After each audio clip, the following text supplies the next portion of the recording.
Prophet ယောဟန်ထံသို့ပေးခဲ့သောသခင်ယေရှု၏ဗျာဒိတ်တော်ပထမဗီဒီယိုမှာယောဟန်ကယောမအင်ပါရာလက်အောက်မှာဂျူးမဆိုင်မှုညှဉ်းပန်းနှိပ်စက်မှုတွေကိုခံနေရတဲ့ခရစ်ယာန်တွေကိုတတ်တာစေဖို့နဲ့စိန်ခေါ်ဖို့အာရှမိုင်းနားမှာရှိတဲ့အသင်းတော်9ပါးစီသို့ Apocalyptics ဖွင့်ပြခြင်းဆိုင်ရာ Prophet ပြုချက်စာတစ်စောင်ကိုဖြန့်ဝေစာအနေနဲ့ဘယ်လိုရေးခဲ့တယ်လဲဆိုတာကျွန်တော်တို့စူးစမ်းလေ့လာခဲ့ကြပါတယ်။သူ့ရဲ့ရန်သူများအတွက်အသေးခံခြင်းအပြင်အောင်မြင်မှုရယူခဲ့တဲ့ကွန်မြတ်ခံတိုးတငယ်သခင်ယေရှုအတွက်ယောဟန်ရဲ့အဓိကပုံဆောင်ချက်ကိုလည်းကျွန်တော်တို့တွေ့ခဲ့ရတယ်။သူကကောင်းကင်ဘုံကသူ့နိုင်ငံတော်ကိုမြေကြီးပေါ်သို့ရောက်ရှိစေမဲ့ဖျားသခင်ရဲ့ရည်ရွယ်ချက်ပါတဲ့စာလိပ်ကိုဖွင့်ခဲ့တဲ့သူဖြစ်တယ်။စာလိပ်ကိုဖွင့်လိုက်တာနဲ့သတိပေးတဲ့တရားစီရင်မှုတွေဟာအေဂုတ်တုပြည်ကဘေးဒဏ်တွေလိုပဲကြားရောက်ခဲ့ပြီးဖာရောဘုရင်လိုပဲလူတွေကလည်းနောင်တမရကြဘူး။နောက်တော့ယောဟန်ကတိုးတငယ်ရဲ့လူမျိုးပေါင်းစုံစစ်တပ်နဲ့မိတ်ဆက်ပေးခဲ့ပြီးသူတို့ရဲ့ထူးဆန်းတဲ့လုပ်ငန်းတာဝန်တွေကိုဖော်ပြထားတဲ့စာလိပ်ကိုဖွင့်ခဲ့ပါတယ်။သူတို့အသက်ခံရမယ်ဆိုရင်တော့ဖျားသခင်ရဲ့တရားမျှတမှုနဲ့ဂိူနာတော်ကိုတားရဲနိုင်ငံတော်တွေကိုတတ်သိခံခြင်းအပြင်တိုးတငယ်နောက်ကိုလိုက်ဖို့ဆိုတဲ့တာဝန်ဖြစ်တယ်။တိုးတငယ်လိုပဲသူတို့အသက်ကိုချထားခြင်းအပြင်တားရဲကိုသူတို့အောင်မြင်လိမ့်မယ်။နောက်ပြီးဒါကတိုင်းနိုင်ငံတွေကိုနောင်တရစေလိမ့်မယ်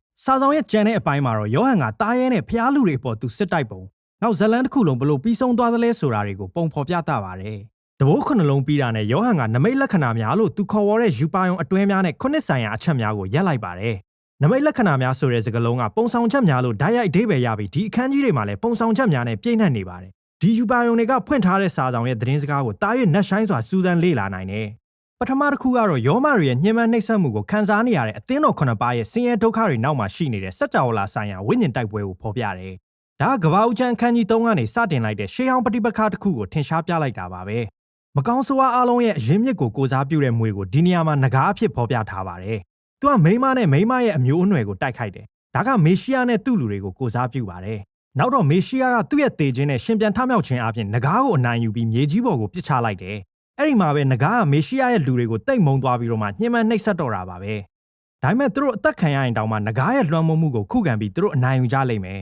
။ယောမသို့မဟုတ်မိသည့်လူမျိုးမိသည့်လူသားမဆိုသူတို့ရဲ့ရန်သူအစ်စ်မဟုတ်ကြောင်းအသင်းတော်များကိုသိမြင်စေဖို့ယောဟန်ကြိုးစားပါတယ်။အဲ့ဒီမှာလှုပ်ရှားနေတဲ့ဝိညာဉ်ရေးအမှောင်စွမ်းတကူတွေရှိတယ်။သခင်ယေရှုရဲ့နောက်လိုက်များဟာကွမြင့်ခံရတဲ့တိုးတငယ်လိုပဲရန်သူတွေကိုချစ်ချင်းနဲ့သခင်ပေါ်တစ္ဆာဆောင်ခြင်းအပြင်ယေရှုရဲ့အောင်မြင်ခြင်းကိုကြေညာကြလိမ့်မယ်။ယောဟန်ရဲ့နောက်ယူပါယုံကဒီပဋိပက္ခဇက်လန်ကိုပဲပြန်ပြောတာဖြစ်ပြီးဒီတစ်ချိန်မှာတော့ဒန်ဟေလရဲ့တားရဲတရိတ်ဆန်ယူပါယုံနဲ့မြေကြီးနဲ့ဆိုင်တဲ့ပုံဆောင်ချက်ဖြစ်တယ်။ယောဟန်ကငကားအပြင်ခွန်အားရှိနေတဲ့တားရဲနှစ်ကောင်ကိုမြင်တယ်။၎င်းကအကြမ်းဖက်ခြင်းအပြင်အနိုင်ယူတဲ့တိုင်းနိုင်ငံတွေရဲ့စစ်အင်အားစုတွေကိုကိုစားပြုပါတယ်။အခြားတားရဲကတော့စီးပွားရေးဝါဒဖြန့်ချီရေးရန်တရားအစွမ်းကိုဖျားလိုချီးမြှောက်ခြင်းကိုပုံဆောင်တာဖြစ်တယ်။ဒီတားရဲတွေကလူမျိုးတကာသူတို့ပေါ်တစ္ဆာရှိဖို့ကိုတောင်းဆိုတဲ့ပုံဆောင်ချက်အနေနဲ့လူတွေရဲ့နှစ်ဖူးသို့မဟုတ်လက်မှာတားရဲရဲ့အမှတ်တစိတ်666ကိုရေးထိုးခိုင်းလိုက်မယ်။ဒါကတော့အစိုးနဲ့နာမည်ကြီးလူသိများတဲ့ပုံရိပ်ဖြစ်တယ်။သတင်းစာခေါင်းကြီးပိုင်းတွေမှာသူ့အထိပ်ပဲကိုရှာဖတ်လို့ရမှာမဟုတ်ပါဘူး။ဒီနေရာမှာယောဟန်ကရှင်းလင်းတဲ့ဟေဘရဲဓမ္မဟောင်းကျမ်းစာကိုကိုးကားထားပါတယ်။ပထမအဦးဆုံးဒါကရှာမားကိုစန့်ကျင်တဲ့အမှတ်တစိတ်ဖြစ်တယ်။နှစ်ဖူးနဲ့လက်မှာရေးထိုးတယ်ဆိုတာကရှာမားလို့ခေါ်တဲ့တရားဟောရာကျမ်းမှာတွေ့ရတဲ့ဘုရားသခင်ပေါ်တစ္ဆာခံထားကြောင်းရှေးဂျူးလူမျိုးတွေရဲ့ဆုတောင်းခြင်းကိုရည်ညွှန်းတာရှင်းပါတယ်။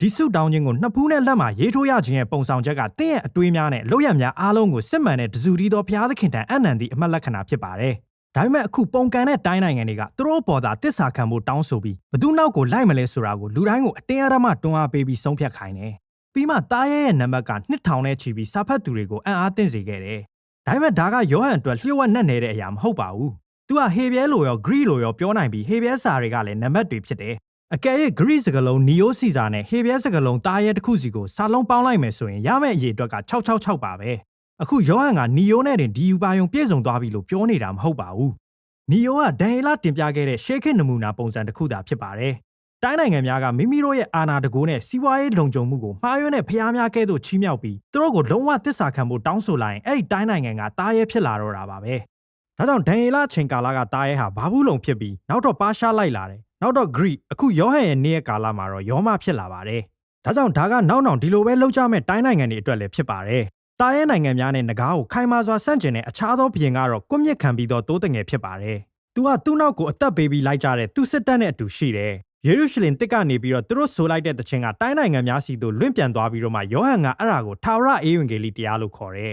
။လူတိုင်းနောင်တရပြီးဘုရားသခင်ကိုကိုးကွယ်ဖို့ကြာဆုံးတော့မဲ့နေ့ရက်တွေကိုရေတွက်နေတဲ့ဘာဘူးလုံကနေထွက်လာဖို့သူတို့ကိုခေါ်နေကြတယ်။နောက်တော့နောက်ဆုံးတရားစီရင်ခြင်းယူပါယုံကိုယောဟန်မြင်တယ်။ဒါကရိတ်သိမ်းခြင်းတစ်ခုကိုပုံဆောင်တာဖြစ်တယ်။တစ်ခုကသူ့ပေါ်တစ္ဆာရှိတဲ့လူတွေကိုဘုရင်ယေရှုကသူ့ထံလာရောက်သိမ်းဆည်းသောကောင်းသောစကားရိတ်ခြင်းဖြစ်တယ်။နောက်တစ်ခုကစပြစ်တီးရိတ်တာဖြစ်တယ်။ဒါကလူသားတွေရဲ့အတ္တမနဲ့ယဉ်မှုနေခြင်းကိုကိုစားပြုတာဖြစ်ပါတယ်။သူတို့ဟာစပြစ်တီးနေရာတစားထဲမှာနင်းချေခြင်းကိုခံကြရတယ် အခုဒီနမိတ်လက္ခဏာယူပါယုံတွေအားလုံးကိုယောဟန်ကအသင်းတော်9ပါးရှေ့မှာချထားပြီးပြတ်သားတဲ့ဆုံးဖြတ်ချက်ချစေတယ်။သူတို့ကဘာဘူးလုံရဲ့သွေးဆောင်မှုကိုတွန်းလှန်ပြီးတိုးတငယ်နောက်လိုက်မလား။ဒါမှမဟုတ်တားရဲနောက်လိုက်ပြီးဖျက်ဆီးခံမလား။အခုရွေးချယ်မှုကရှင်းနေတဲ့အတွက်ယောဟန်ကနောက်ဆုံးဘုရားသခင်ရဲ့တရားစီရင်မှု9ခုကိုပုံဆောင်တဲ့ဖလား9လုံးတစ်ခုပြီးတစ်ခုတွန်းလောင်းချတာကိုပြန်ပြတယ်။အခုတိုးတငယ်ရဲ့စာဆောင်တဲ့နမိတ်လက္ခဏာယူပါယုံများအရလူအများစုနောင်တရကြောင်ကျွန်တော်တို့သိရပါတယ်။ဒါပေမဲ့ထွက်မြောက်ရာကျမ်းကဘေးဒဏ်တွေတစ်ခုပြီးတစ်ခုလာပြီးဖလားတွေတဲကနေတွန်းလောင်းခဲ့ပေမဲ့နောင်တမရသူများစွာရှိသေးတယ်။သူတို့ကဖာရောလိုပဲဘုရားသခင်ကိုဆန့်ကျင်ပြီးကြိမ်ဆဲကြတယ်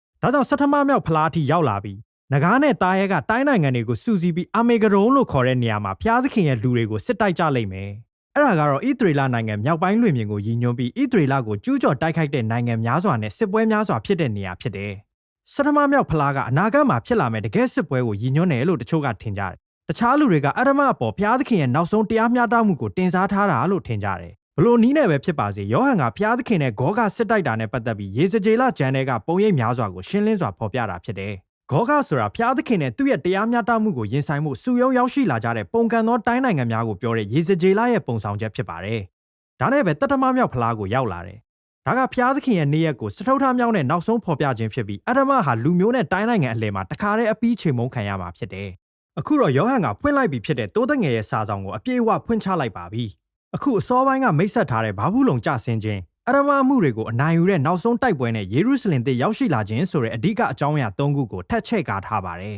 ။ဒီတစ်ခုချင်းစီကဘုရားသခင်ရဲ့နိုင်ငံတော်ရောက်ရှိလာတာကိုမတူညီတဲ့ရှုထောင့်ကနေစူးစမ်းလေ့လာခြင်းဖြစ်ပါတယ်။ဒါကြောင့်ပထမဆုံးဘာဘူးလုံကြဆုံးခြင်းအကြောင်းပါပဲ။ကောင်းကင်တမန်တစ်ပါးကယောဟန်ကိုဘယင်မလိုဝစ်ဆင်ထားတဲ့ရင်သက်ရှုမောဝဲရာမိမတူကိုဖော်ပြပြီးသူမကမာတုရတွေနဲ့အပြစ်ကင်းစင်တဲ့သူတွေရဲ့အသွေးနဲ့ရင်မူးနေပါတယ်။သူမကယူပါယုံနမိတ်လက္ခဏာတွေကတားရဲနဂါးပေါ်မှာထိုင်နေတယ်။ဒါကပုံကန်တဲ့တိုင်းနိုင်ငံတွေကိုပုံဆောင်တယ်။သူမကိုဘာဘူးလုံပြည်တစားလို့လည်းခေါ်ကြတယ်။တကယ်တော့ယူပါယုံရဲ့အသေးစိတ်ပုံဆောင်ချက်များကယောဟန်ရဲ့ပထမဆုံးစာဖတ်သူများအတွက်အလွန်ရှင်းလင်းပါလိမ့်မယ်။သူကယောမအင်ပါရာရဲ့စစ်ရေးနဲ့စီးပွားရေးအင်အားကိုတင်စားပြတာဖြစ်တယ်။ဒါတွေမကပါဘူးဒီယူပါယုံထဲမှာယောဟန်ကဓမ္မဟောင်းကျမ်းစာပိုက်တစ်ခုချင်းစီကရှေးဟောင်းဘာဘူးလုံတူရုနဲ့အေဒုံမျိုးတို့ရဲ့ပျက်စီးခြင်းများနဲ့ပတ်သက်တဲ့ပုံရိပ်တွေစကားလုံးတွေကိုရောနှောပေါင်းစပ်ထားတယ်။ဖျားသခင်ကိုလူတွေစန့်ကျင်ပုံကန်ခြင်းနဲ့ပတ်သက်ပြီးဓမ္မဟောင်းကျမ်းကပုံစံတွေထဲမှာယောမကနောက်ဆုံးပေါ်ပုံစံဖြစ်ကြောင်းယောဟန်ကပြသနေတယ်။သူတို့ဟာသူတို့ရဲ့စီးပွားရေးနဲ့စီးရေးလုံခြုံမှုကိုမှားယွင်းတဲ့ဖျားအသွင်ချီးမြှောက်တဲ့တိုင်းနိုင်ငံများကိုအတူတကွဖွဲ့စည်းတည်ထောင်ကြတယ်။ဒါကအတိတ်ကာလဒါမှမဟုတ်အနာဂတ်အတွက်ပဲကန့်သက်ထားတဲ့အရာမဟုတ်ပါဘူး။သမိုင်းတစ်လျှောက်လူတွေရဲ့အခြေအနေကိုပြတဲ့ပုံရိပ်တစ်ခုဖြစ်ပါတယ်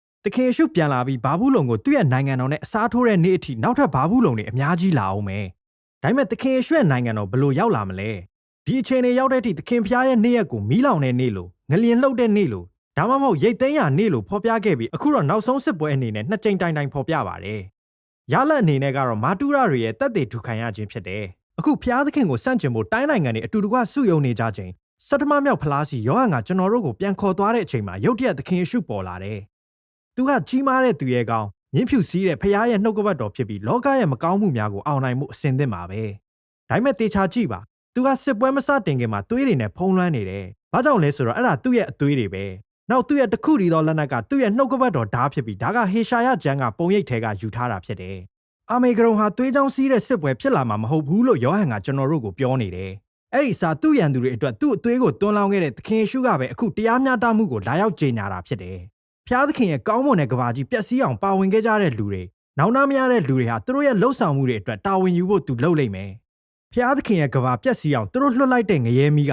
တရားနီးလန်းကြကြသူတို့အတွက်ပြန်ဖြစ်သွားတဲ့ဖျားသခင်ပြင်ဆင်ပေးတဲ့ကြမာလန်းဆုံးဖြစ်သွားတယ်။အဲ့ဒါပြီးတာနဲ့ဘာဘူးလုံအားဖြင့်အသက်ခံရတဲ့သခင်ယေရှုနောက်လိုက်များကိုယူပါယုံအနေနဲ့ယောဟန်မြင်ရတယ်။သူတို့ကအသက်ပြန်ရှင်လာကြပြီးမေရှိယနဲ့အတူအနှစ်1000စိုးစံကြပါတယ်။နောက်တော့ဖျားသခင်ကိုစန့်ကျင်ပုံကန်ဖို့လူတွေကိုလှုံ့ဆော်တဲ့နဂါးကဖျားသခင်ရဲ့နိုင်ငံတော်ကိုစန့်ကျင်ပုံကန်ဖို့လောကတိုင်းနိုင်ငံတွေကိုလှုံ့ဆော်စည်းရုံးတယ်။ဒါပေမဲ့ဖျားသခင်ရဲ့တရားမျှတခြင်းပလင်ရှိမှာထာဝရပြည့်စည်ခြင်းရဲ့အကျိုးဆက်ကိုသူတို့အားလုံးရင်ဆိုင်ကြရတယ်။ဒါကြောင့်ဝိညာဉ်ရေးရမကောင်းဆိုးအားအင်အားစုတွေနဲ့ဖျားသခင်ရဲ့နိုင်ငံတော်ထဲမှာမပါဝင်ခြင်းတဲ့လူတိုင်းပျက်စီးကြရလိမ့်မယ်။သူတို့အတွက်နဲ့ကိုယ်တိုင်ရက်တည်နိုင်မှုသူတို့လိုချင်တာသူတို့ရသွားမယ်။ဒါကြောင့်နဂါးနဲ့ဘာဘူးလုံရဲ့သူတို့ကိုရွေးချယ်တဲ့လူအားလုံးထာဝရအပေခံရမှာဖြစ်ပြီးဖျားသခင်ရဲ့အသစ်ဖန်ဆင်းခြင်းကိုနောက်တစ်ခါဘယ်တော့မှဖျက်ဆီးနိုင်တော့မှာမဟုတ်ဘူး။အခုဒီတိုက်ပွဲနှစ်ခုနဲ့အနှစ်1000ဆက်နွယ်နေတဲ့အကြောင်းကိုများစွာဆွေးနွေးညှင်းခုန်ကြပါတယ်။ဒါကတကယ်နှစ်ကာလအလိုက်အစီအစဉ်တစ်ခုကိုရည်ညွှန်းတယ်လို့ထင်တဲ့လူတချို့ရှိတယ်။သခင်ယေရှုပြန်လာပြီးတော့အနှစ်1000ကာလလို့ခေါ်တဲ့နိုင်ငံတော်အနှစ်1000တည်ရှိခြင်းပြီးတာနဲ့ဖျားသခင်ရဲ့နောက်ဆုံးတရားစီရင်ခြင်းလာမယ်ဆိုပြီးတော့ခံယူကြသလို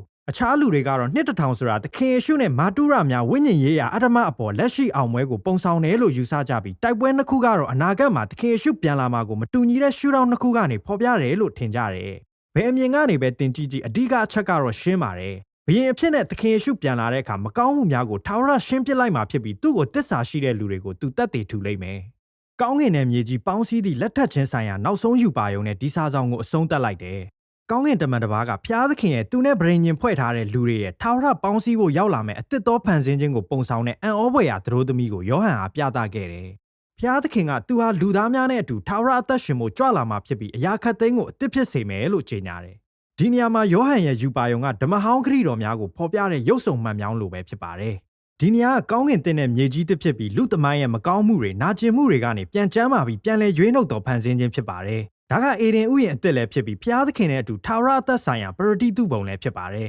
။ဒါပေမဲ့ဒါကဥယျာဉ်ကိုပြန်လာရုံတတ်မဟုတ်ပါဘူး။ဒါကလူသားတွေရဲ့မတူညီကွဲပြားမှုဓလေ့ထုံးစံတွေအားလုံးဖျားရှိမှငြိမ်းချမ်းစွာတဟဇာတာဖြစ်တဲ့ယေရုရှလင်သစ်ထဲကိုခြေလှမ်းနေခြင်းဖြစ်ပါတယ်။အားလုံးကိုအံ့ဩဖွယ်ရာအကောင်ဆုံးအလှည့်အပြောင်းဖြစ်စေတာကဖန်ဆင်းခြင်းအသစ်ထဲမှာဗိမာန်တော်မရှိဘူး။ဘာကြောင့်လဲဆိုတော့တစ်ချိန်လုံးကဗိမာန်တော်ထဲမှာကန့်သက်ခံထားရတဲ့ဖျားရဲ့မျက်မှောက်တော်နဲ့တိုးတငယ်တော်ဟာအခုလောကရဲ့နေရာတိုင်းမှာတောင်တိုင်းမှာပြန့်နှံ့တည်ရှိနေခြင်းပါပဲ။နောက်တမန်ကျမ်းစာရဲ့စာမျက်နှာ1ခထဲကရရှိထားတဲ့ခေါ်တော်မူခြင်းတရားကိုပြည့်စုံစေတဲ့လူမျိုးသစ်ရှိတယ်။ဒီခေါ်ခြင်းတရားကတော့ဖျားသခင်ရဲ့တရံနဲ့အညီအုပ်ချုပ်ရန်နဲ့ဒီဖန်ဆင်းခြင်းကိုနယ်မြေအသစ်သို့ပို့ဆောင်ဖို့ဖျားသခင်နဲ့အတူလက်တွဲလှုပ်ဆောင်ရန်ဖြစ်ပါတယ်။ဒါနဲ့ပဲယောဟန်ရဲ့ဖွင့်ပြခြင်းနဲ့ကျမ်းစာတအုပ်လုံးရဲ့ထင်ရှားကြီးမားတဲ့ဇာတ်ကြောင်းကအဆုံးရောက်လာပြီ။ယောဟန်ကဒီစာဆောင်ကိုသခင်ယေရှုပြန်ကြွလာမယ့်အချိန်ကိုတင်လျှို့ဝှက်စာဖော်ဖို့ရေးခဲ့တာမဟုတ်ပါဘူး။ဒါကပထမရာစုအသင်းတော်9ပါးနဲ့ခရစ်ယာန်မျိုးဆက်တိုင်းအတွက်မျှော်လင့်ချက်နဲ့စိန်ခေါ်မှုတွေကိုယူဆောင်လာတဲ့ယူပါယုံပုံဆောင်ချက်တစ်ခုဖြစ်တယ်။တမိုင်းကြောင်းရဲ့ပုံစံနဲ့ဖျားသခင်ရဲ့ဂရုတော်တွေကိုဖော်ပြတာဖြစ်တယ်။လူသားနိုင်ငံတော်တိုင်းဟာနောက်ဆုံးတော့ဘာဘူးလုံဖြစ်လာတယ်။ကွက်မြက်ခံပြီးတော့တိုးတငယ်ရဲ့တကိုးတော်နဲ့သူတို့ကိုအတိုက်ခံလုပ်ရမယ်။ဒါပေမဲ့ဂရုတော်တစ်ခုတော့ရှိတယ်။လောကသားများကိုချစ်ပြီးသူတို့အတွက်အသေးခံတဲ့သခင်ယေရှုကဘာဘူးလုံကိုဒီအတိုင်းလွတ်ထားမှာမဟုတ်ဘူး။သူကတနေ့ကျရင်ပြန်လာပြီးသူ့ရဲ့ကောင်းမွန်တဲ့ကဘာကနေအရမကိုဖယ်ရှားလိုက်ပြီးအရာခတ်သိမ်းကိုအသစ်ဖြစ်စေမယ်။ဒါကဘယင်ပြန်လာတဲ့အထိဖျားသခင်ရဲ့လူမျိုးဆက်တိုင်းဟာတစ္ဆာရှိဖို့လှုံ့ဆော်အားပေးတဲ့ဂရုတော်ဖြစ်ပါတယ်။ဒါကတော့ဗျာဒိတ်ကျမ်းအကြောင်းပဲဖြစ်ပါတယ်။